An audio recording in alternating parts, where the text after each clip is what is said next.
This is my sweet life style. ரொம்ப நாள் ஆச்சு கிச்சன் க்ளீன் பண்ணி. எனக்கு கண்டிப்பாக கிச்சன் க்ளீன் பண்ணிடணும்னு சொல்லிட்டு ஒரு டார்கெட் வச்சு இறங்கிட்டேன். கரெக்டாக ஈவினிங் ஒரு 3 o'clock இருக்கும் ஆரம்பித்தேன். கிட்டத்தட்ட 5 o'clock மேலேயே போயிடுச்சு. ஆனால் ஃபுல்லாக டீப் க்ளீன் பண்ண முடியல. ஏன்னா 6 மாதத்துக்கு மேலே ஆகுது. கவுண்டர் டாப்பு, ஷிங்க்கு, கேஸ் அடுப்பு எல்லாம் வந்து சுத்தமாக க்ளீன் பண்ணி க்ளீன் பண்ணவே முடியல. கொஞ்சம் ஹெல்த் இஷ்யூ, அதனால் பண்ண முடியல.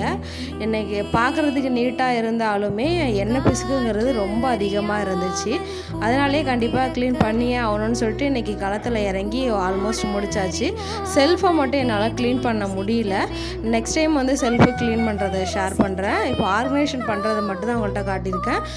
நான் எப்படி க்ளீன் பண்ணேன், என்ன லிக்யூட் யூஸ் பண்ணேன் அப்படிங்கிறத லாங் வீடியோவாக ஷேர் பண்ணுறேன். இன்றைக்கி ஈவினிங் நான் அப்லோட் பண்ணுறேன், செக் பண்ணி பாருங்கள். இன்றைக்கி இந்த வீடியோ தான் ஷேர் பண்ணியிருக்கேன். இந்த வீடியோ பிடிச்சா லைக் பண்ணுங்கள், ரொம்ப பிடிச்சா சப்ஸ்கிரைப் பண்ணிங்க. தேங்க்ஸ் ஃபார் வாட்சிங்.